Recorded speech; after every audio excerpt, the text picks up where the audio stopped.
보수신학과 진보신학이라는 고정관념을 해체하고 전통적인 교회를 넘어 예수 이야기의 역동성을 가슴에 품고 부르신 곳에서 기독교인으로 살아가려고 애쓰는 모든 분들의 취향을 저격하는 중도신학방송. 여기는 엠마오로 가는 두 제자입니다.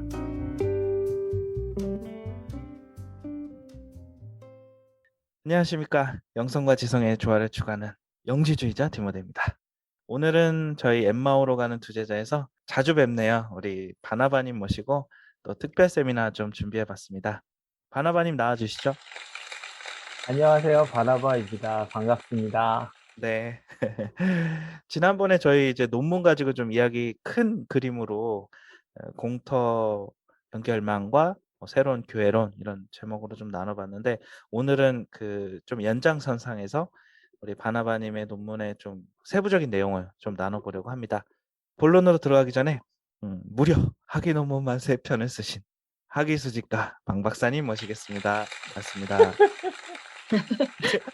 안녕하세요. 학위 수집가 방 박사입니다. 네, 뭔가 제가 소개가 이런 마음에 안 드시네요. 공급한 취미를 가지고 있어서 참 다행이라고 해야 될까요? 약간 근황 얘기를 하면 방 박사님 좀 며칠 아프셨죠? 어떻게 지금 좀 아, 괜찮으신가요? 네. 제가 3일 만에 죽었다가 살아났는데 깨어보니 세상은 변함이 없고 아, 저는 죽지도 않더라고요. 부활했는데 어떻게 찾아오는 제자도 없나요? 농담입니다. 제자 따위 다 새벽닭이 울기 전에 도망가는 거죠, 그런 건. 아, 그렇군요. 어. 네, 저도 사실 좀 며칠 아팠어가지고 지금 좀 목소리가 완전히 돌아오진 않았는데 그래도 또 우리 바쁘신 바나바님 언제 또 시간이 될지 모르기 때문에 오늘 또 이렇게 두 박사님을 모시고 한 이박수가 좀 방송을 준비해봤습니다. 저희가 오늘 이제 제목이 이 구약성서와 공공성이라고 바나바님의 논문의 6장, 약간 핵심적인 내용 중에 하나인 것 같아요.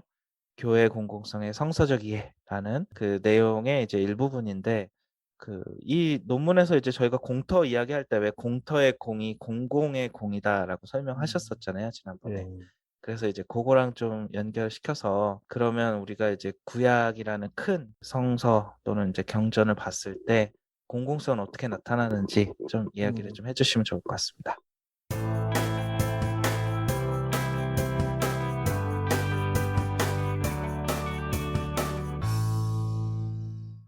일단은 그 성서가 이제 공공성에 대해서 어떻게 이제 바탕을 보여주고 있는지 그걸 네. 이제 공공성을 이야기하기 위해서 이제 기독교에서는 이제 성서가 규준이 되고 그러니까 이제 연구를 했고요. 그래서 네. 이건 이제 여러 가지 이제 증거를 보여주기 위한 이 공공성에 관심이 있다. 이런 이야기를 하기 위한 이제 밑밥으로 성서적 접근이 있고 그다음에 그 선교적 접근이 있고 이런 그 중에 한 파트예요. 그래서 네. 그런데 이제 이 성서 연구를 하면서 이제 더 보여주고 싶었던 것은 생각보다 이제 성서를 이해하는 관점이 많이 어떤 면에서는 좀 중요한 것을 중요하게 여기지 않고 그다음에 중요하지 않은 것을 중요하게 여기는 부분이 또는 성서가 정말 말하고 싶은 포커스와 우리가 일반적으로 언급하는 포커스가 좀 다르지 않은가 이런 이제 생각이 있어서 조금 간단하지만 좀 무게 있게 그렇게 네. 이제 좀 접근을 했고요. 네. 사실 이제 공공성 하면은 되게 뭐 성자로 끝나든지 아니면 무슨 형용사에서 적 이렇게 끝나면은 되게 우리들만의 리그에서 쓰는 단어 같잖아요. 그래서 그냥 공공성이라기보다 그냥 세상과의 관계, 그다음에 세상과 관련이 있다, 세상에서 떨어지지 않았다 이런 느낌 정도로 공공성을 이제 받아주시면 이제 좀 될 것 같고. 네.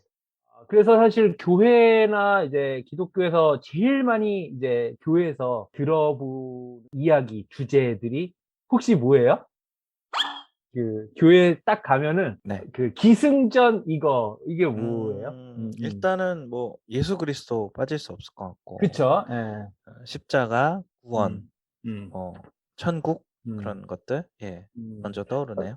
그리고 또 설교를 이제 이게 듣다 보면은 말씀과 기도 이렇게 이 두 개나 둘 중에 하나는 이렇게 끝나는 게 되게 많지 않아요? 그렇죠. 예. 아닌가? 내가 너무 물어가나? 아니, 말씀으로 돌아가자. 아니야. 기도를 많이 하자. 기승전 헌금이겠지. 아, 그치. 그쵸. 아, 요즘엔 많이 적나라해졌어요. 그죠? 예전에는 그걸 살짝 기승전 헌금. 숨기고 그랬는데, 공공성이라는 건 원래 돈으로 이루어지는 거죠, 그게. 훌륭한 접근입니다. 예. 네. 야, 끝났어요, 이제. 여기서 마무리인가요? 돈으로 이루어지는 오늘의 거야. 강의 끝. 끝이야. 그래도 이제 끌어가야 되니까. 아, 어떻게 내가 정답을 말해버렸어. 예, 보통은 이제 그 말씀과 기도, 뭐 이렇게 뭐 성경 많이 읽어라, 그다음에 기도 많이 해라, 그쵸. 뭐 이런 쪽으로 가고 이제 그걸 이제 구체화시켜서 뭐 새벽 기도 나오세요. 아니면 뭐 그 성경 공부, 성경 모임에 공부 참석하세요. 모임 나오세요. 아니면 이제 기도회 나오세요. 그다음에 뭐 주일 성수하세요. 거기 이제 그 헌금도 들어가죠. 등등등 이렇게 얘기가 되는 게 교회에서 주로 이제 교회 발 잔소리들인데 잔소리죠 진짜 매일 그럴 수 있겠네. 매일 가니까. 오늘 저기 엔딩송이 정해졌습니다. 아이유의 잔소리. 네, 감사합니다. 그런데 사실은 이 말씀과 기도 이렇게 이제 강조가 많이 되는데 그게 성서가 얘기하고 싶은 건가? 막 성경 많이 읽어야 되고 그다음에 기도 많이 해야 되고 이게 읽어야 되는 건가? 그러다 보니까 어떤 일이 생기면 이제 예언서 같은데 이제 이런 게 나오거든요. 하나님 기도를 듣지 않으신다. 네 손에 피가 묻어서 하나님 기도를 듣지 않으신다. 이런 얘기도 나오고 네. 하늘이 막혔대요. 하늘이 막혔다 이런 것도 나오고 그다음에 사람들이 말씀을 듣지 못한 이 기근이다, 기갈이다 이런 얘기도 나오고 사람들이 말씀을 들어도 듣지 못하게 하겠다. 하나님 이런 얘기도 하고 그러니까 예언서에 이런 것들이 나오면은 그냥 뭔 소리야? 이렇게 되는 거죠. 예언서에 이런 이야기들이 등장하면 아예 그냥 취급을 안 한다든지 아니면 다르게 해석한다든지 아니면 이제 특수 상황으로 만들어 버리는 거죠. 그래서 예외 상황으로 만들어 버려서 지금은 그런 거 아닌 것처럼 늘 그런 거 아닌 것처럼 느끼게. 그래서 사실 유명한 그 개신교 쪽에 이제 칼빈이라는 사람이 이제 네. 이것과는 직접 연결은 안 되는데 예언, 그다음에 사도, 예언자 이런 것들은 그 비상시에 등장하는 것이다. 이렇게 얘기를 뭐 물론 국난의 이제 위기 시에 잠깐 그러니까 필요한. 그 비상시라고 하는 게 이제 예수께서 등장한 시대, 그다음에 종말의 시대, 그리고 자기가 그 활동했던 개혁의 시대에서는 아마 루터가 사도일지도 모르겠다는 말을 직접적으로 하지는 않았지만 그런 느낌을 많이 이제 저술해서 많이 비춰요. 그러니까 사도적 역할을 하는 사람 필요하다 정도로. 그래서 네. 이거를 다 이제 예언자, 사도 이런 거를 되게 특수 상황이나 예외 상황으로 이렇게 이해하도록 되는 거죠. 잠시 그러면 여기서 방 박사님께 한번 여쭤보겠습니다. 네. 가톨릭에서는 루터를 어떻게 보나요? 가톨릭에서는 루터를 아무렇게도 보지 않습니다. 가톨릭은요, 그냥 개무시하는 개신교를 건가요? 신경을 안 써요. 예. 뭘 기대하신 거예요? 아마 이제 루터 같은 경우는 최근에 이제 그 형제로 받아들여진 걸로 이제 알고 루터교랑 가톨릭은 교단 차원에서 화해를 했죠. 예, 그거는 그게 이제 기사로 봤어요. 받아들여졌는지 아직 계류 중인지 이게 잘 확실치 않은데 근데 그런 게 있어요. 이거 이제 그 밖으로 새긴 한 건데 그 가톨릭에서는 사제 받은 이게 중요하거든요. 베드로의 그 권위가 사제 서품 이걸 통해서 이제 안수를 통해서 내려가는데 문제는 루터는 그 서품을 받았어요. 그래서 루터는 사제야. 그러니까 사제 출신이죠. 루터교는 받아들일 수 있어. 가톨릭 입장에서. 근데 대다수는 우리 장로교잖아요. 칼빈은 서품을 안 받았어. 그냥 법률가야. 그러니까 사실은 베드로로부터 이어지는 그 사도 전통의 안수를 못 받았기 때문에 그 가톨릭은 칼빈주의나 어떤 개혁주의를 받아들이기가 어렵죠. 그래서 자신들의 신학적 논리 속에 맞나요? 근데 이제 그게 가톨릭 같은 경우에 루터교가 더 가까운 거는 맞는데 실제적으로 가톨릭은 왜 제2 바티칸 공의회 때도 이파냐 저파냐 이런 것들을 구분하는 게 그다지 큰 의미가 없고 모두 형제다라는 걸 공표했고요. 그리고 이제 또 최근에도 그 프란치스코 교황이 모든 형제들이라고 교황의 책을 맞아요. 선포를 했고 그게 이제 한국에서는 거의 경전이죠. 다 번역을 그쵸. 해가지고 소모임마다 그거를 그 그 번역한 걸 돌려 읽고 그러는데 거기서도 이제 종파나 교단이나 이것에 대해서 문제 삼지 않는 걸로 그쵸. 그게 이제 그럼 뭐 바티칸 괜찮다. II 이후로. 루터도 용서받은 거네요, 근데 이제 그러면? 네. 그러니까 그런 식의 용어 그런 자체가 게 아니고 이제 그게 하나님 아니고 활동이 이제 그치. 가치관이다 이런 의미죠. 그치. 아, 그러니까 너는 그러니까 너고 나는 나고 우리는 모이면 다시 하나다. 이런 개념이라고 생각하시면 돼요. 다만 이제 그 세례를 다시 받는다든지 뭐 이런 문제에 있어서 신학적 관심사를 두는 게 이제 많이 열려진 쪽이 아무래도 루터교와 성공회는 아무래도 연결성이 좀 있는 편이고 네. 반면에 그렇죠. 이제 성공회가 다른 더 있죠. 왜냐하면 이제 베드로의 서품이 이제 내려갈 수가 있으니까 그렇죠. 다른 개신교는 조금 그게 좀 어려운 거죠. 그리고 알겠습니다. 성공회는 전례를 그대로 하고 있고요. 맞아요. 그 전례 때문에 그러니까 그게 이제 사제들 사이에서는 성공회 신부하고 그러니까 성당 신부하고는 워낙 차이가 나요. 왜냐면 결혼을 하느냐 안 하느냐 이 문제가 맞아요. 있기 때문에. 그래서 평신도들은 같이 안 봐요. 그쵸. 그런데 미사 양식이 같아요. 성공회가. 맞아요. 그래서 개신교 안에 들어가 있으면서도 성공회는 천주교랑 전례 양식이 같아서 그런 부분에 있어서 이제 가장 가깝고 근데 일반 신도들에게 있어서 그게 루터교든 성공회든 일반 장로교든 그게 크게 이렇게 문제가 되지 않는 게 어차피 잘 모를 뿐더러 별로 관심도 없고 그리고 전례 중심이라서 카톨릭은 네. 카톨릭 맞아요. 신자들은 그 전례만 잘해주면 돼요. 성경에 별로 관심이 없다. 네, 그 말씀. 네, 성서에 별로 관심이 없고 그리고 이제 성서를 구닥다리 옛날 이야기로 생각하는 경우가 많고 성서에 관심을 갖게 된 건 순전히 이제 신천지가 청년들을 빼가면서 관심을 갖게 된 거라서 아이러니하네요. 그러게. 예. 근데 그냥 한국 천주교는 이렇게 생각하시면 돼요. 그러니까 그 일종의 개인 커뮤니티보다 조금 더 공동체 성격을 가지고 있는 커뮤니티. 특별히 종교라고 생각하지 않아도 되는 게 천주교 신자들은 종교 때문에 걸리는 게 없어요. 일반 생활을 할 때도 종교 때문에 못한다거나 종교 때문에 네. 티가 난다거나 이게 없어요. 그리고 그걸 원하시는 분들이 천주교 안에 남아 있는 그쵸. 거고. 좀 술도 좀 하시고, 그쵸? 그치. 그리고 끼견도 언어도. 하시고. 예. 언어도 무슨 뭐 네. 기도라든가 감사 헌금이라든가 또는 뭐 하나님 뭐 이런 식의 용어 안 쓰고 일반 그쵸. 것만 쓰고. 뭔가 티가 나는 일은 안 하세요. 알겠습니다. 그러면 좀 다시 어디로 돌아가야 많이 될지 됐죠. 칼빈 이야기로 좀 들어가 주시죠. 뭐 네. 칼빈도 센 건데.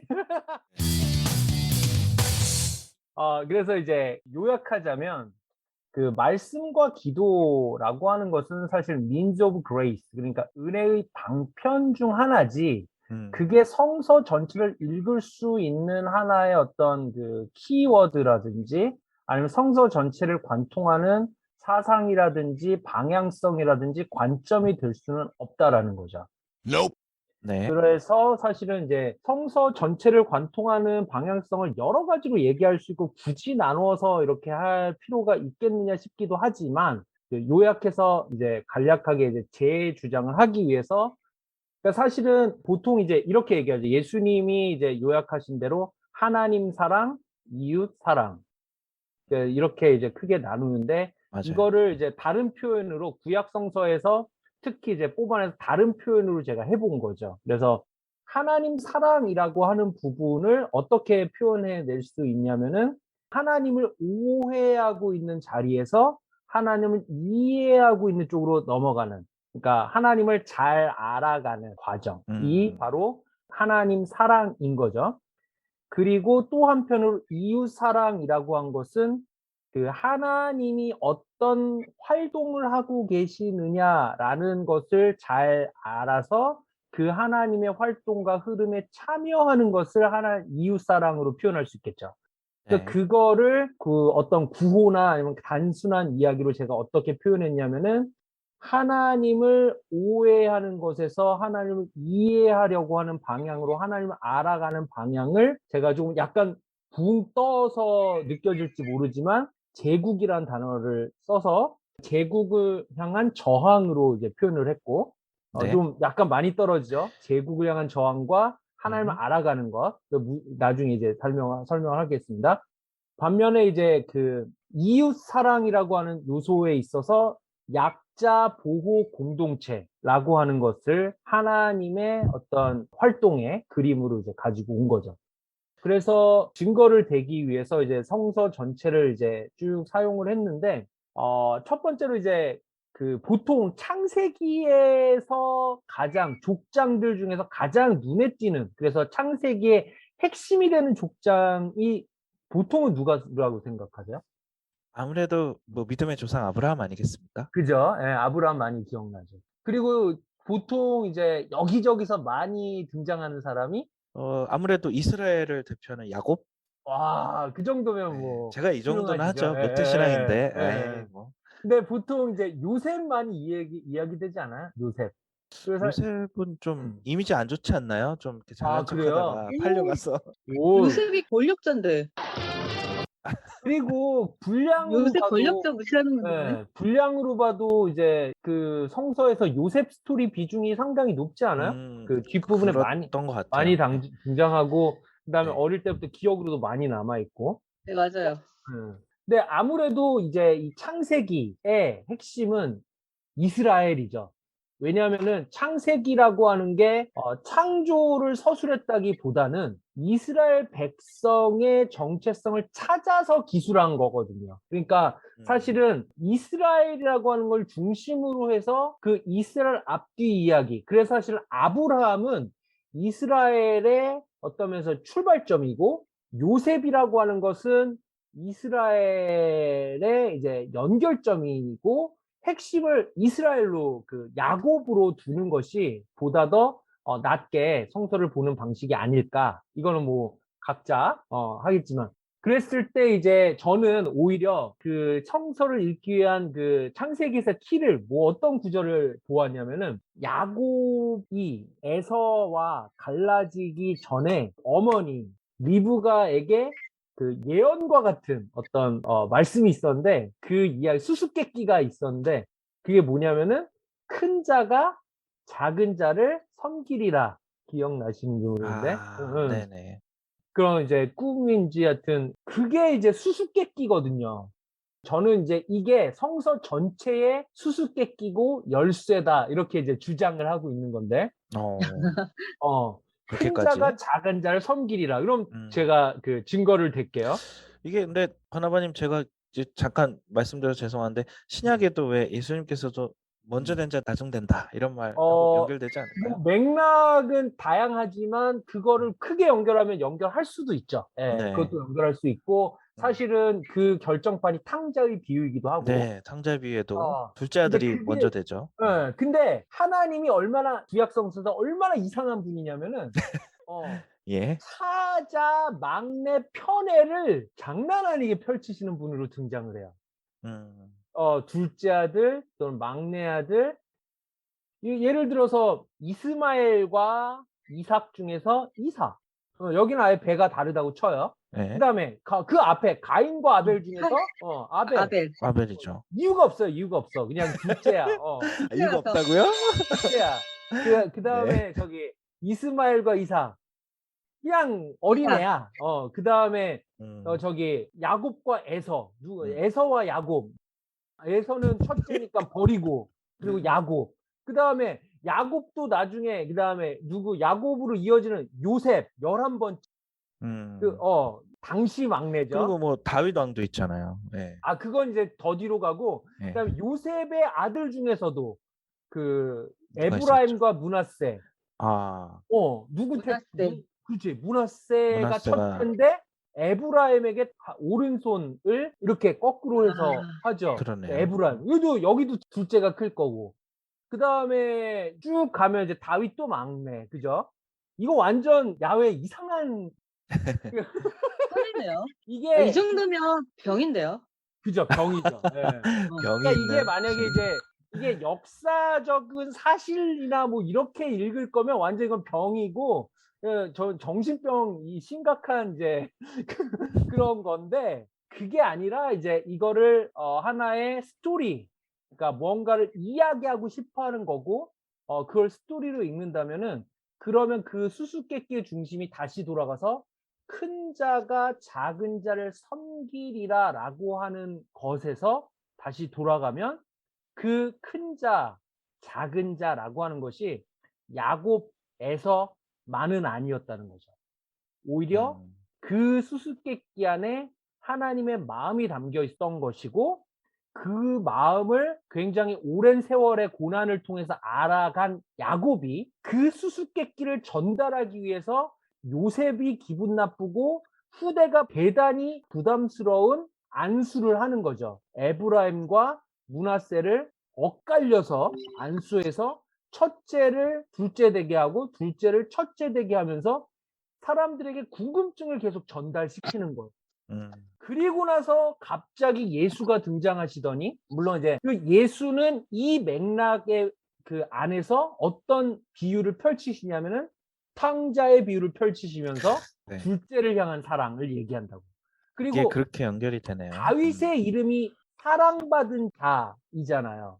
근데 다윗은 그 집안에서 가장 소외된 사람이었죠. 양치기 소년이었죠. 네. 가장 소외된 사람이었고 가장 막내였고 약자였고 그 다윗을 하나님이 기뻐하시고 사랑하는 자로 부르시고 네. 그리고 사실 다윗이라고 하는 다비드라고 하는 그 히브리어 이름 자체가 가난하다라는 의미도 가진다고 보는 입장도 있어요. 그래서 가난한 자 또는 이제 사랑받는 자 뭐 이런 보잘것없는 사람 이렇게까지도. 근데 이제 보잘것없는 사람이란 이름이 가장 강렬하게 박혀 있는 사람은 아벨. 아벨은 이름 자체가 덧없다 이런 뜻이에요. 그래요. 예. 일찍 죽을 팔자서 그런 거 아니에요? 그러게 이름을 잘 지어야 되는데. 아니 저는 그래서 성서를 오히려 판타지로 읽으면 더 은혜스럽다.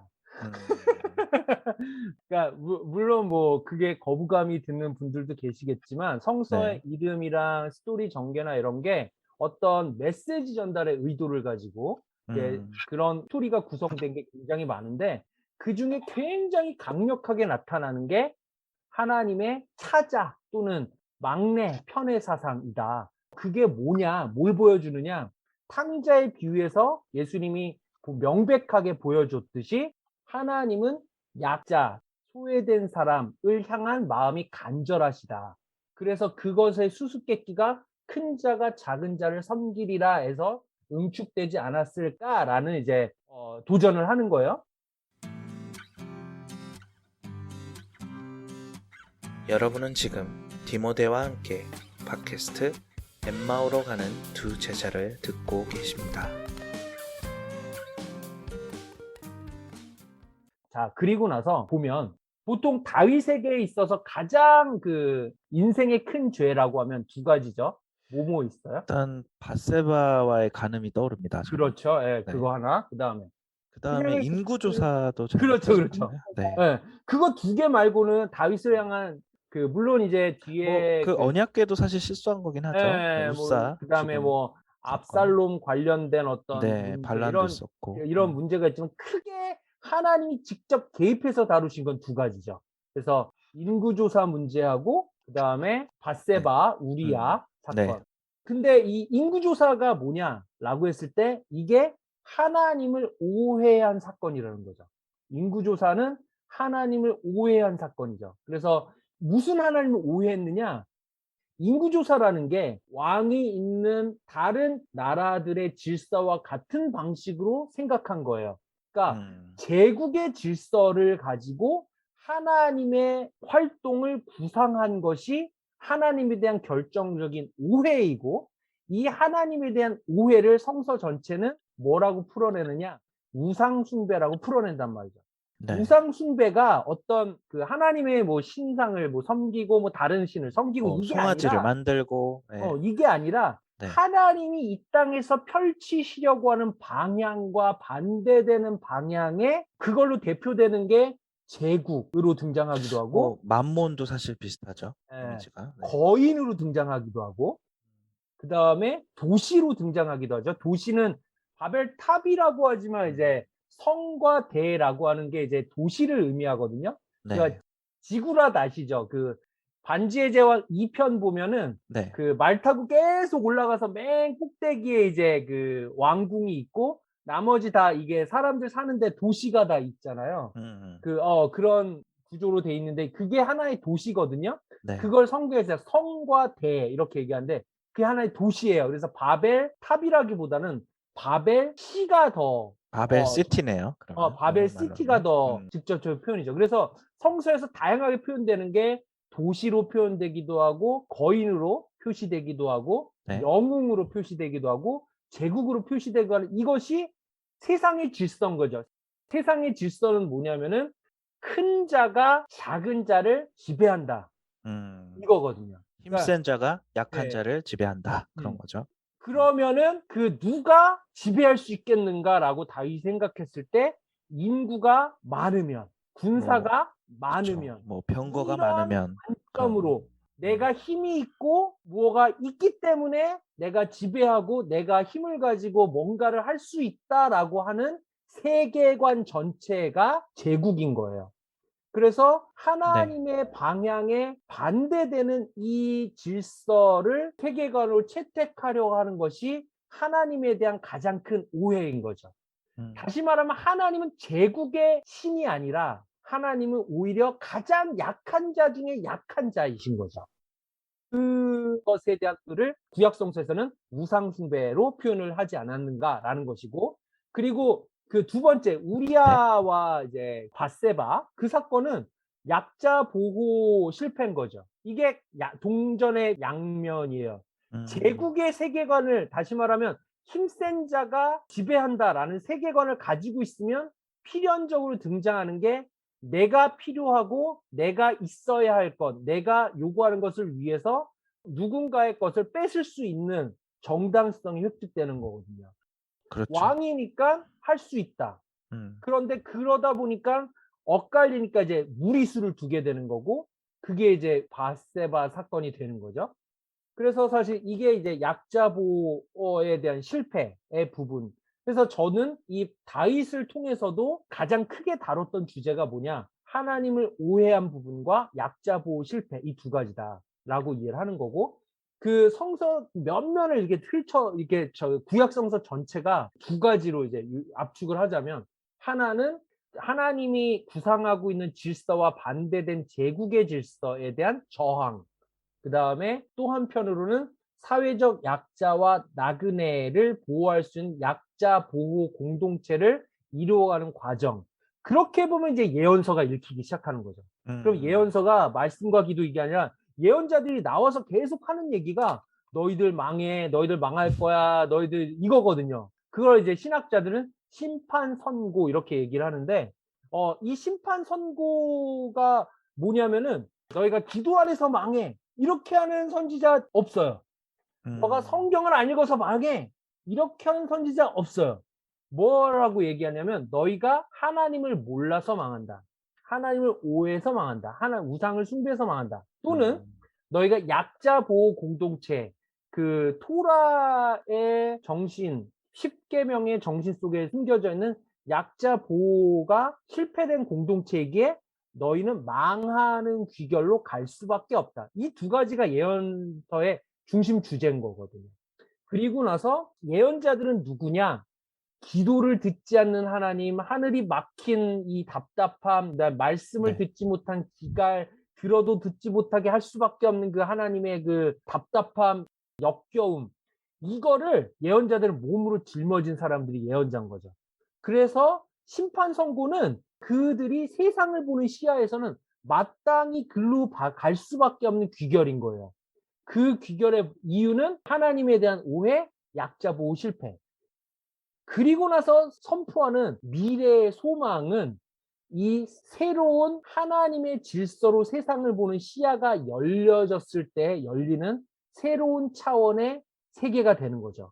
이 새로운 차원 세계는 이 땅에 중첩되어 들어와 있지만 이게 나중에 종말과도 연결이 되겠지만 파괴적인 종말이라기보다는 그 새로운 차원의 완성의 종말로서 미래의 소망을 또한 선포하고 있는 거예요. 그래서 예언자들의 선포는 심판 선고와 미래 소망이 겹쳐 있는데 그것은 심판 선고는 우상 숭배, 하나님 오해, 그다음에 약자 보호 공동체 실패 이 두 가지에 대한 귀결이고 그리고 하나님의 꿈에 대한 표현으로서 미래 소망을 하는 것이 새로운 시야를 열고 새로운 차원을 여는 것이 바로 그 예언자들의 이야기들이었다.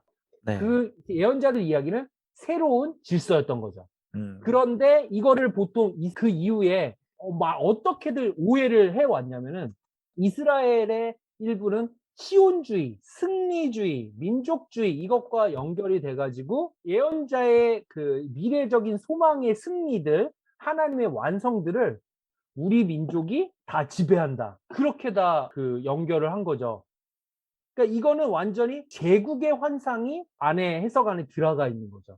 그래서 사실은 오히려 우리가 이 예언자들의 선포 속에서 들어야 될 것은 낮은 곳으로 하나님의 생명이 흐르고 샬롬을 향한 하나님의 의지가 구약성서 전체에서 읽어진다면 그것이 하나님의 마음이라면 그걸 읽어내야 되지 않는가.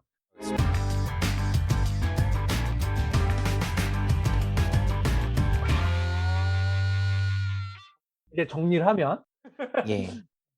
제가 이제 오늘 이제 너무 연역적으로 막 이런 그림 먼저 그린 다음에 막 들어가면은 약간 잔소리 느낌이 날 것 같아서 제가 오히려 맞아요. 이미 저는 아. 이거 잔소리야. 죄송합니다. 예. 머릿속으로. 아닙니다. 예. 예. 죄송합니다. 예. 이 스토리 안에서 이제 그렇게 보게 된 것들을 이제 근거를 제공을 한 거고요. 그래서 저는 이제 거인, 도시, 제국 이거에 대한 저항이라고 하는 거는 이 저항이 보통 우리는 이겨야 된다라고 하는 생각을 할 때가 많은데 맞아요. 저항이라고 하는 성서에서 말한 저항이라고 하는 것은 이기기 위한 것이 아니라 폭로하기 위한 것인 거죠. 그러니까 그 제국에 대한 저항이 있을 때 이 질서는 소외를 만들어내는 질서네. 이 질서 속에는 사람들이 죽어가네. 이 질서 속에서 하나님의 생명이 위협을 받네. 이거를 폭로하는 저항인 거예요. 네. 그렇게 저항했을 때 어떤 일이 일어나냐면은 처음에 이 폭로에 저항하면서 한 사람이 거의 죽어나가죠. 세상의 억압 안에서. 그런데 그 다음에 어떤 일이 일어나면 이 죽어간 사람이 폭로한 그 길에 더 많은 사람들이 눈을 뜨게 돼요. 그러면 어떤 일이 이 더 많은 사람 눈을 뜬 사람들이 앞에 죽어간 사람들이 열어놓은 그 길에다가 네. 자기가 같이 또 들어가는 거야. 한 사람이 세 사람이 되고 세 사람이 다섯 사람이 되고 그 길로 가는 사람들이 많아지는 거예요. 근데 그 길이 하나님이 가 계시는 길이야. 그게 새로운 질서인 거죠.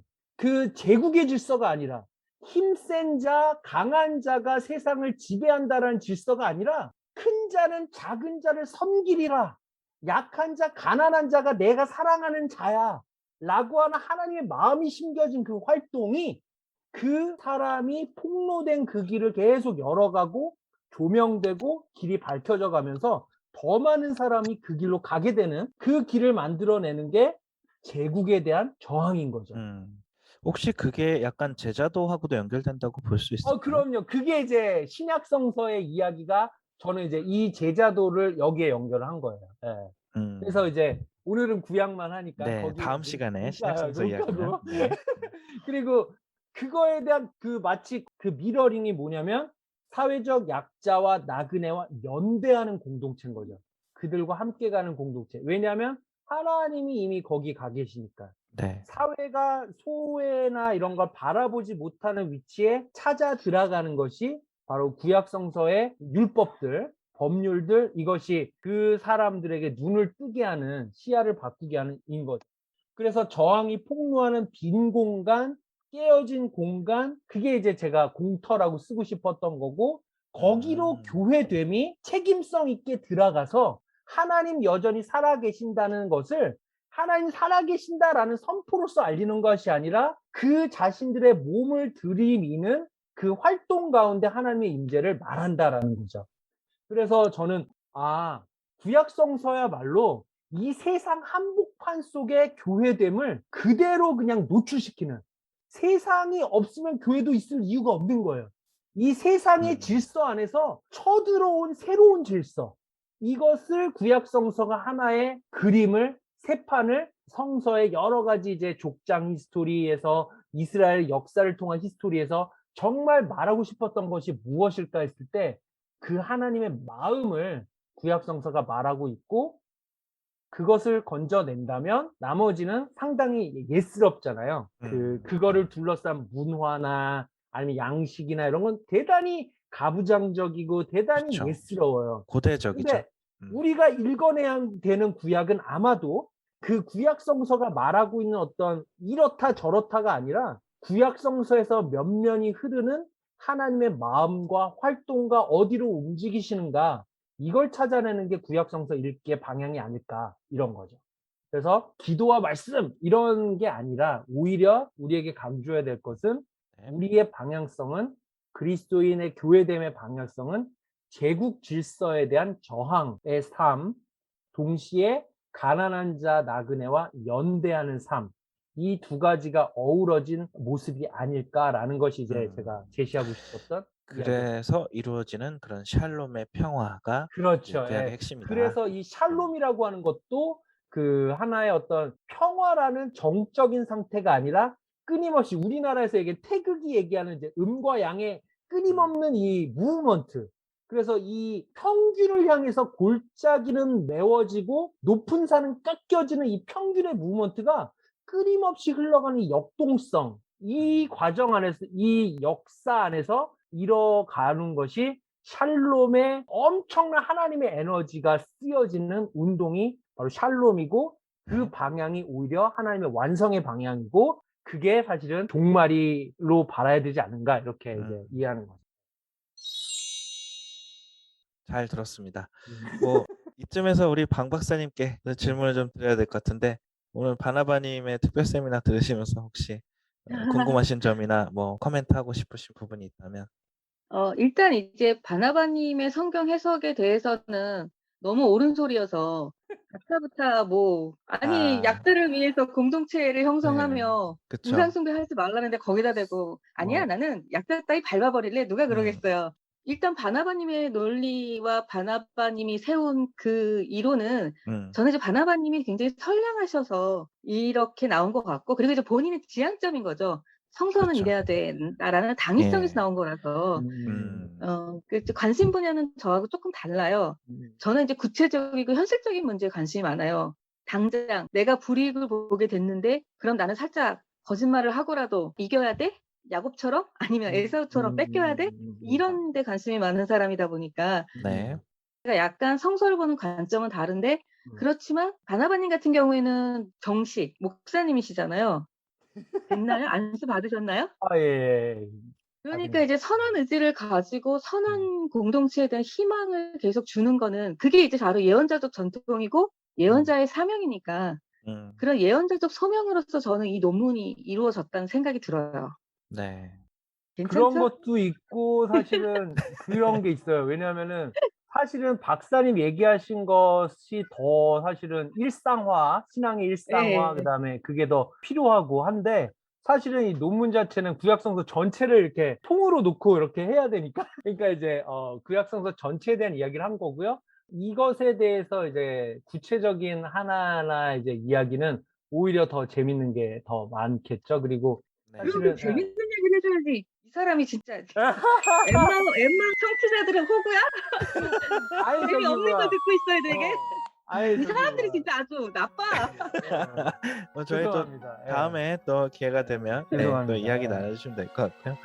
예, 디모데는 잘 들었고요. 읽으면서 상당히 좀 감명도 받았고 중간에 좋은 내용이 있는데 지난번에 다 다루지 못해서 앞으로 한 두세 번 정도는 그 다음번에 이제 신약성서에 나타난 공공성도 살펴보고 조금 전에 방 박사님 지적하신 좀 구체적인 사례나 그럼 도대체 공터 연결망 어떻게 실천할 거냐 이런 이야기도 구체적으로 좀 나눠주시면. 사실은 이제 제가 그 마지막에 교회론 구성할 때 그동안 교회 전통에서는 있긴 있었는데 그거를 명시화시켜서 하지 않은 전통이 보냄의 성례라는 요소예요. 그래서 맞아요. 그 보냄의 성례라는 요소를 사실은 성서와 또 연결을 시키고 예수의 생애와도 연결을 시킨데 그 부분을 그 따로 이제 신약과는 좀 다르게 그 부분을 네. 다루면 될 것 같아요. 네. 알겠습니다. 저한테 이렇게 시간을 많이 할애해 주셔서 진짜 너무 감사해요. 아닙니다. 저희 엠바오 방송 들으시는 분들은 아마 상당히 유익한 내용이지 않을까 싶습니다. 네.